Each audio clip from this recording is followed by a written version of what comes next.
तो सर्वप्रथम सभी भक्तों को चरण कमल रे मोर कोटि कोटि प्रणाम। वंशा कल्पतरुभ्यश्च कृपा सिंधुभ्येव च पतितानां पावनेभ्यो वैष्णवेभ्यो नमो नमः। जय अनंत कोटि वैष्णव वृंद की जय। जगत गुरु श्रील प्रभुपाद की जय। पतित श्लोक गुरु महाराज की जय। श्रीमद् भगवत गीता की जय। तो ढेर सारा शुभकामनाएं शुभेच्छा आपण समस्त को। तो ये सुंदर भगवत चर्चा रे तो आम समस्त परम सौभाग्य आम अनंत कोटि ब्रह्मांडर अधिपति परात्पर परमेश्वर भगवान श्रीकृष्णଙ୍କର मुख निसृत वाणी श्रवण करुचे वेदर सार। जो वेद पढ़ी कि आत्मार ज्ञान बुझा दरकार किंतु वेद एते अथा हाँ जमी सागर मणि खोजा जमी माने असंभव भली से भली आत्मार ज्ञान को बुझा वेदर बहुत मुस्किल किंतु से भगवान कृपा करके अर्जुन को माध्यम करके आमको आत्मार ज्ञान दौरान भगवत गीता माध्यम आज ये संसार रे दुखर कारण है आम आमर वास्तविक स्वरूप को भूली जाइए। जमती आजिका श्लोक आम पढ़ले कौन द्वितीय अध्याय 25 नंबर श्लोक से कौन कहते भगवान जे कहुई आत्मा अव्यक्त माने अप्रकट अचिंत्य अपरिवर्तनीय एवं अचल व स्थिर अटे ए कथा जानी तुम्हें शरीर पर दुख करवा उचित नुहे। तो अर्जुन दुख करते ना। हाँ गुरु पितामह भीष्म हाँ द्रोणाचार्य जो भी बड़े बड़े व्यक्ति थिले तो से हत्या हो मरीजे तो ये सब भाविकी से दुख प्रकाश करते तो कहू शरीर ज्ञान को लेकिन तो आज बुझा संसार जदि दुखर कारण है अज्ञान अज्ञान कौन ना आम शरीर टाक मु बोली भावी नहींचे है ना सारा संसार को देखिए जदि यहीटा ही आम समस्त अज्ञान आम आम वास्तविक स्वरूप को भूली जाइए। यहीटा गोटे आम सरल दृष्टांत माध्यम बुझा है। तो मान आप ट्रेन रे कौटिक जाऊँच ठीक अच्छे प्लाटफर्म रे छिड़ा होती तो देखुं गोटे लोक मन पुरुष पुरुष सी स्वरूप को भूलीगला जे सी पुरुष बोली आप देखिए ट्रेन रे गोटे लेडीज डब्बा थाए से केवल लेडीज ही प्रवेश करें पुरुष को एंट्री ना। तो जड़े जी पुरुष ता स्वरूप को भूलीगला माने से पुरुष बोली से भूलीगला आ से लेडीज डब्बार पशिगला। आ ए घटना जदि होइतिबो कौटी आमर बॉम्बे बॉम्बे स्टेशन ले तो सेठी तो देखो मराठी मान पूरा बहुत तागड़ा से माने कच्छा मारिक कपड़ा पिंधती साड़ी पिंधती तो से डब्बार जदि किए पुरुष पशिगला आ भूलीगला ना से पुरुष बोली देख पशि कौन हम सेठिकार जो स्त्री लोक मैंने एक तो मोटा मोटा गाड़ी करेंगे दुई रे कान धरिकी कान चपड़ा पिटे तीन रे पुलिस को फोन करेंगे बस आगला स्टपेज आसा को पुलिस आसिक हाजिर कलर धरिकी टाणी न 5 जन जो धरते ना बाड़ी धड़ धड़ धड़ धड़ मार दे जान नु हाँ पुरुष डबारे स्त्री डबारे पशिच तो एतिकी से कहीं कष्ट पाइला हाँ माड खाइला गाली खाइला कौन पाई हैला ना सी स्वरूप को भूली जाइतिला।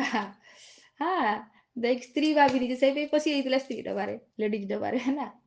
तो बस ये संसार आम जदि एत दुख पाचे कारण कौन ना आम आम स्वरूप को भूली जाइए बा सारे काम क्या होचे शरीर जेटा कि शरीर से भगवान कौन कहले शरीर विनाशशील जो शरीर को आम एत कौन करुचे शरीर है ना सकाळठू संध्या जाए जन्मठू मृत्यु जहाँ भी होची कहाँ होची शरीर होची किंतु आत्मा जे आम स्वयं निजे आत्मा किसी करूना है ना आत्मा बाहरी जाऊ शरीर आम किसी करिए कि विचार करंतु।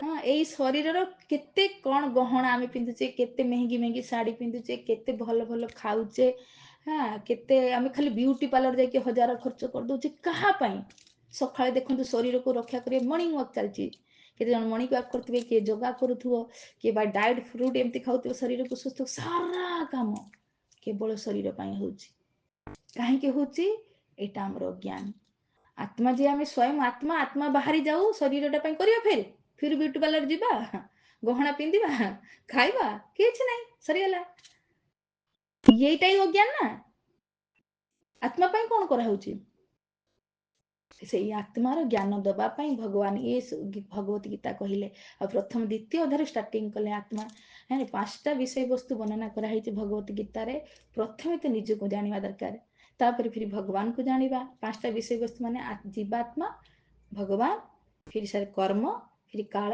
प्रकृति, ये 5टा विषय टोटाल वर्णना करिवे। तो प्रथमे वर्णना करछुंदी जीवात्मा विषय। आज सारा अज्ञान जोगु ए संसार आम समस्ते पशिक दुख पाउछे, कहीं सारा काम आम शरीर पाई करुचे। हाँ, शरीर रिलेसन रे थिबा पुत्र परिवार ये समस्त करुचे, किंतु कहीं आत्मार ज्ञान ना। जो दिन जो जानी आत्मा, आम समस्त आत्मा, फिर आत्मा कौन जानले कौन भगवान कहे ममई वांश जीव लोक जीवभूत सनातन। तो आम ममई वांश, गीतार कृष्ण कहते मम एव, मेरे ही अंश, आम समस्ते कृष्णकर अंश। फिर अंशर काम है पूर्णर सेवा करिया। हाँ, तो फिर तो पूर्णर सेवा करिवो, से वास्तविक स्वरूप आसीगला। हाँ, जीवर स्वरूप है कृष्णर नित्य दास, फिर वास्तविक स्वरूप जानी जीव सी, फिर आत्मा पाई करिवो ना। तो आत्मा पाई कौन करिया, माने आत्मा जो आम निज निज पाई कौन करिया, 3टा जिनिस। 18 अध्याय 5 नंबर श्लोक जाके देखिए, भगवान कहिबे यज्ञ दान तप न त्याजेते, ये 3टा को केबे त्याग करो नहीं। ये पावनानी मनीषिणा, मनीषी को मध्य पवित्र करे। तो ये 3टा जिनिस आम करिले आत्मार सेटा कर्म हम। यज्ञ सबसे पहले यज्ञ, यज्ञ कौन करिवा, तो कली जुगर यज्ञ है संकीर्तन यज्ञ बा जप यज्ञ, भगवान का नाम को कीर्तन करवा, भगवान का नाम को जप करवा, ये यज्ञ। तो ये केते जन करुछंती, एटा करले एटा कहा पई हबो, आत्मा पई हैला, एटा हबो आत्मार कल्याण हबो। एटा हला खाद्य आत्मार, शरीर को तो खाद्य जो सकाळ उठी हम चाहे ब्रेकफास्ट बनेगा कहा पई हबो, शरीर पई। आत्मार खाद्य देले कि केही दउचंती कि, आत्मार खाद्य हला ए जप यज्ञ श्रवण कीर्तन जले करई सिंचन जे कहते ना। तो ये तो सिंचन करवा, ये खाद्य हबो आत्मार। तो ये यज्ञ आ दान, दान दान करिया पे भगवान केते माने गीतार केते थर कहिसंती, किंतु केते जन करूचे चिंता करंतु। जीवन रे तो छुआर जन्मदिन आसी जाऊ, मु एटा सब बेले खुए, हजार लाख खर्च करछंती गुटे जन्मदिन रे। हाँ, और से पुड़ी नॉन वेज बनै कि लोक खाइते दउचे, सारा से मानकर पाप कर्म छुआर मुंड ऊपर ढालुचे, केते बड़ अज्ञानता। किंतु तो भगवान को जन्मदिन आसी मागिया को जाउचे 10 टंका, बुझी पारुछंती तो। दान एटा कहार, एटा एई दानटा कले जते बेले आमे दान करिवा, कहा पई करिवा, भगवान कहउछंती दानटा लक्ष्मीटा दान कौन करे, दान धन, धन माने लक्ष्मी, लक्ष्मी कहार भगवान कर। तो भगवान को धन भगवान को ये खर्च करिवा, भगवान को पई दान करिवा, सेठी आ बंधन लागेनी, सेठी आ बंधन केनी, भगवान कर धन भगवान को देले। जेते मु भाबी कि मोर दान करूची काहा को, गरीब दुखी समाज सेवा ये सेवा इतर लोक लगौचंती, बहुत लगौचंती, सेतिरे पुण्य हबो। पुण्य हेले पुणी हुए तो यही संसार टाटा बिल्ला घरे जन्म ही पारती, या तो स्वर्ग जाती या तो ब्रह्मलोक पर्यंत जीवे, किंतु पुणी रिटर्न करिवे, पुनरावर्ती ना अर्जुन, पुणी रिटर्न पुण्यर भोग कर सारा पर पुणी रिटर्न। किंतु जते भगवान को धन भगवान को पई खर्च करिवा, तो सेठी कोनोसी बंधन नहीं, सेठी कौन बंधन ना, कर्म बंधन रू मुक्त हो। से भगवान बार बार दान कहते मो पाई कर, वैष्णव विष्णु को पाई, वैष्णव दान जो वैष्णव उद्देश्य दान कले तो वैष्णव तो डायरेक्ट खाइबनी, डायरेक्ट ग्रहण करबनी, सी भगवान को पाई खर्च करियो, से धन नेले से भगवान को चरण में समर्पण करियो, भगवान को पाई खर्च करियो। आज जमी आम केते बड़ ब्रह्मोत्सव गला, हजार लोक आसिले, प्रसाद पाइले, कथा शुणिले, स्वीकृति करके सब गले। तो जो माने एठी दान करि थांती, तो सेई दानटा ही जाए। हाँ, साथीर एठी शरीर पाई खर्च कर दे, पुत्र परिवार पाई खर्च करते, बैंक बैलेंस रखी दे, किछि जीव नहीं। किंतु ए सब आम जानिकी भी ए दान आम भगवान करि पारुना, आम हृदय आसेनी। जेटा कि हम हावा कहार खाऊचे, गोटे गोटे दिन ऑक्सीजन आम 5000 7000 रे पी जाऊचे। एटा जना पड़ला केते कोरोना समय जे मैंने हॉस्पिटल एडमिट थिले, जे माने को ऑक्सीजन प्रॉब्लम होतला, गोटे गोटे दिन रे आम के भगवान को देउचे एतिक। चिंता करते ये प्रकाश कहार, राति आम इलेक्ट्रिक बिल जालुचे, मास शेष को केते टका बिल दउचे, भगवान कौन दउचे, दउने। तो से भगवान को दान को केबे त्याग करनी। आ दान केमती कहउचंती, हमर जेमती रूप गोस्वामी बहुत सुंदर भाग कर देजंती, जदि तुम 100 टंका मासरे इनकम करछ तो आधा आधा कर, शरीर पाई 50 प्लस आत्मा पाई, करे शरीर दीटा, आत्मा न रहले तो शरीर किछि वैल्यू नै। तो तेणु जदि 100 टंका इनकम करछ, 50 टंका शरीर पाई खर्च कर, 50 टंका आत्मा पाई, आ आत्मा पाई माने दान कर, एइटा ही आत्मा नै कि जीव। तो दान कोठी करिवो भगवान कने लक्ष्मी भगवान कर तो भगवान को चरण रे जेइटी भगवान कर सेवा होची सेइटी दान कर तो सेठी तुमको बंधन लागिवनी आ तो भगवान को आम हृदय खोलिकी दौचे ना दी हाथ रे दबा भगवान हजार हाथ रे शुद्ध मूल को फेरांती एटा जे माने देई अनुभव करछंती सेई केवल कहि पारे हाँ तो किंतु आम हृदय आम ब्यूटी पार्लर खर्च करदे बैंक बैलेंस रखीदे जमी बाड़ी किणदे कोठा करदे झील बाहागर पुओ लाख खर्च करदे कि भगवान को दे पारिबानी दुख लगे बेले केते नहीं भक्त पाखे दुख लगे अन्य माने करछंती अज्ञान ठीक अछि किंतु एत भक्त समाज रे आसिले भागवत को सुनिले भगवत गीता सुनिले फिर भी आमर हृदय आसुनी भगवान को उद्देश्य रे खर्च करिया पई दुख सेठी बड़ लागे है केते सुनिले फिर हृदय आसियो भगवान को प्रति केते भगवान को खाउछ तमे ये हवा पानी प्रकाश सबू तो भगवान करो से भगवान को दवा पई हाथ रे आसुनी हृदय आसुनी हाथ खुली पारुन आ साड़ी गुटे गुटे 5000 7000 पिंधुछ गहना गांठी पिंधुछ आसी पारुनी भगवान को पई भगवान कहते तीनटा जिनिस कर आत्मार कल्याण हम आत्मा हम गोटे है दान गोटे है यज्ञ गोटे तपस्या तपस्या ये ब्रह्म मुहूर्त उठा एकादशी व्रत करवा इंद्रिया को संयम करवा ये तपस्या मान तुम चा पीबार आदि चा को छाड़ ये तपस्या तुम केते कष्ट ना गोटे जिनस को त्याग करवा जेटा तुम हैबिट हो जाइछ हाँ तो भगवान को या त्याग यहीटा ही जो तुम कर तपस्या करी तपस्या माने इंद्रिया को संयम कर भोगवालास दौड़ी ना इंद्रिया ताको तुम टाणी आनिकी भगवान पाखे लगे यहीटा ही तपस्या तो जो आम एकादशी व्रत करुचे ब्रह्म मुहूर्त भगवान को सेवा करुचे नाम करुचे हाँ इंद्रिया को भोग बेलस संयम करुचे तो ये तपस्या तो तीनटा को केबे भी त्याग कर ना संतुष्ट हुएनि वो तो गत वर्ष तो जन्माष्टमी दे 200 टका आउ कौन देवी तो कहते नाई त्याग केबे भी संतुष्ट हुअनि यज्ञ दान तप न त्याजेते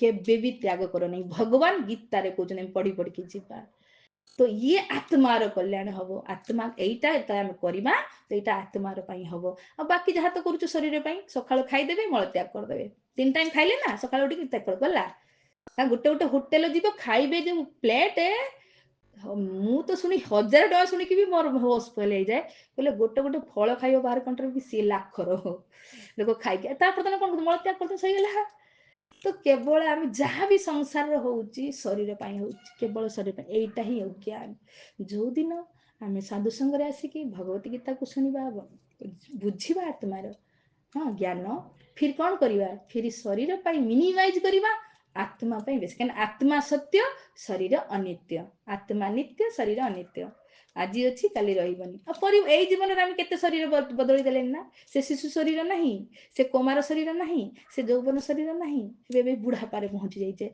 मृत्यु हो किंतु अनित्य शरीर आम सारा जीवन दे दौचे किंतु जो नित्य आत्मा तापाई किसी ना कहीं से ज्ञान नहीं और से ज्ञानटा कौटी मिल आत्मार ज्ञान वेद को पढ़िले आ वेद पढ़िबार आमर सक्षमता नहीं गीता को भगवान करुणा करके गीता देदेले प्रथम और द्वितीय अध्याय स्टार्ट करदेले आत्मार ज्ञान आत्मार ज्ञान आम गीता पढ़ी की बुझी पारिबा जेमिति प्रभुपाद सुंदर दृष्टांत देले आत्मा को किमिति बुझिबा केवल श्रुति शास्त्र रे बुझी पारिबा कोनोसी गवेषणागार रे गवेषणा करके केबे भी अचिंत्य आत्मा को आमे बुझी पारिबा नाही जेमिति दृष्टांत देले मारो हाँ जदि आमे मोर बापा किए जानवा चाहिए मु तो मो माँ को ही पचारते पड़ो मो माँ ही अधिकारी केवल कहीपर संसार कहीं ना कहीं माँ बापर संगम तो माँ ही देखी थाए ना माँ ही प्रमाण आ कहीं नुहे माँ ही कहीपर ये तोर बापा मत से स्वीकार करते ही पड़ो बाध्य सेठी मु कहमी ना मु प्रमाण नेमी मु प्रमाण ये कहीं मो बाप है तो कलारक देखा मु तो गोरा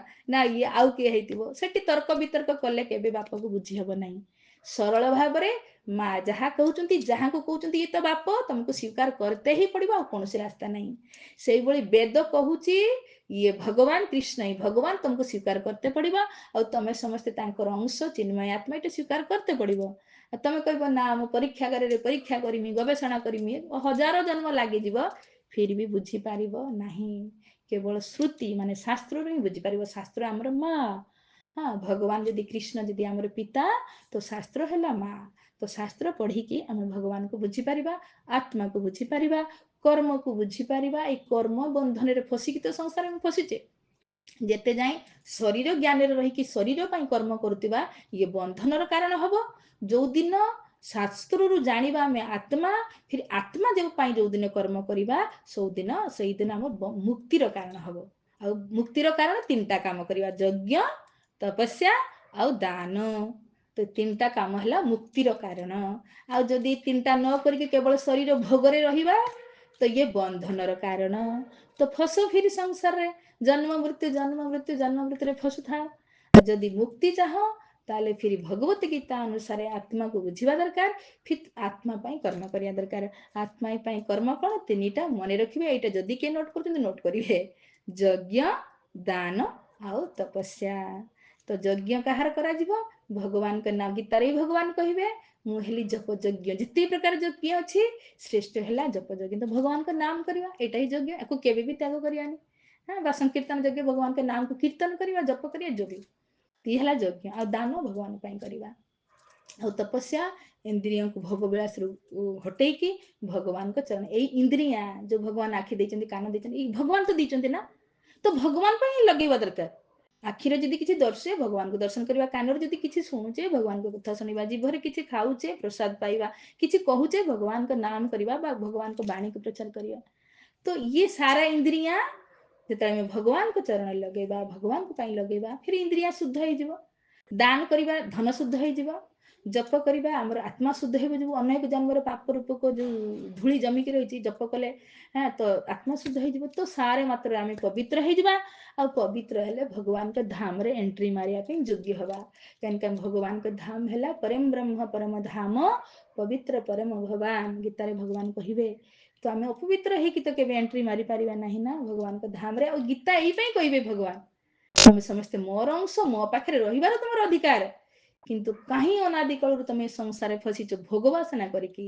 କହନ୍ତି ନା, କୃଷ୍ଣ ଭୁଲିଆ ଯିବ ଭଗବାନ ଛାକରେ, ନିକଟସ୍ଥ ମାୟା ତାରେ ଝପଟିଆ ଧରେ।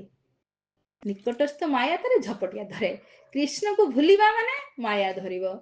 ତ କୃଷ୍ଣଙ୍କ ପାଇଁ ଯଦି ଏଇ ତିନିଟା କାମ ଆମର ହେଇଥିବ, ପ୍ରତ୍ୟେକ ନିତ୍ୟମ୍ ସତତମ୍, ଯେମିତି ଭଗବାନ କହିବେ ଅଷ୍ଟମ ଅଧ୍ୟାୟରେ, ଅନନ୍ୟ ଚେତା ସତତମ୍ ଯୋମାଂ ସ୍ମରତି ନିତ୍ୟ ସହ।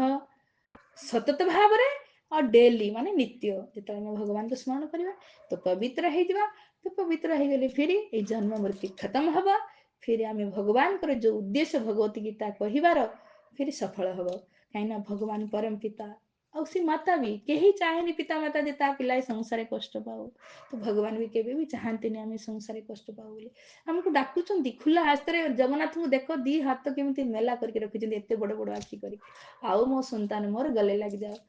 କିନ୍ତୁ ଆମେ ଏତେ ଢିଟ୍ ହେଇଯାଇଛେ ସଂସାରରେ, ଏତେ ଦୁଃଖ ପାଇଲା ପରେ ବି ଏଇଠି ହିଁ ଫସିକି ରହିଛେ। ଯୋଉ ଦିନ ସାଧୁ ସଙ୍ଗରେ ଆସିବା, ଭଗବତ ଗୀତାକୁ ବୁଝିବା, ମତେ ତ ଲାଗୁନି କେହି ବ୍ୟକ୍ତି ଏମିତି ଅଛି ଭବସାଗରରେ ପଡିବା ପାଇଁ ଚାହିଁବ। ନିଶ୍ଚୟ ସେ ଭଗବତ ଧାମ, ଯୋଉଠି ଆମର ନିତ୍ୟ ଘର, ଯୋଉଠି ଜନ୍ମ ନାହିଁ, ମୃତ୍ୟୁ ନାହିଁ, ବୁଢାପା ନାହିଁ, ବିମାରୀ ନାହିଁ, ଯୋଉ ଚିନ୍ମୟ ଆତ୍ମା ବିଷୟରେ କହୁଛନ୍ତି, ଚିନ୍ମୟ ଆତ୍ମାକୁ ଚିନ୍ମୟ ଶରୀର ମିଳିବ ଭଗବତ ଧାମରେ, ଚିନ୍ମୟ ଧାମରେ, ଯୋଉଠି ଆମେ ଅନଲିମିଟେଡ ଆନନ୍ଦ ଭୋଗ କରିପାରିବା। ଆଉ ଭଗବାନଙ୍କ ପାଖରେ ରହିକି ଆମେ ଖୁସ, ଯୋଉ ଆନନ୍ଦ ପଛରେ ଆମେ ପଡୁଛେ ବାସ୍ତବିକ ଆନନ୍ଦକୁ ଆମେ ଲାଭ କରିପାରିବା। ଏଇଟା ହବ ଯଦି ଆମେ ଭଗବତ ଗୀତା ଅନୁସାରେ ନିଜକୁ ଜୀବନକୁ ବିତେଇବା। ଏଇଟା ସମ୍ଭବ ହବ କେତେବେଳେ? ତା ସାଧୁ ସଙ୍ଗରେ ଆସିକି ଆପଣ ମାନେ କଥାକୁ ଶୁଣିବେ। ବାସ୍ ଆସନ୍ତୁ, ଯୋଡ଼ିକି ରୁହନ୍ତୁ, ଭଗବାନଙ୍କ କଥାକୁ ଶୁଣନ୍ତୁ, ଆଉ ସୁନ୍ଦର ମନୁଷ୍ୟ ଜୀବନକୁ ଧନ୍ୟ କରନ୍ତୁ। ତ ସମୟ ହେଇଯାଇଛି, ରଖିବା ଏଇଠି। ହରେ କୃଷ୍ଣ କୃଷ୍ଣ କୃଷ୍ଣ ହରେ ହରେ, ହରେ ରାମ ରାମ ରାମ ହରେ ହରେ।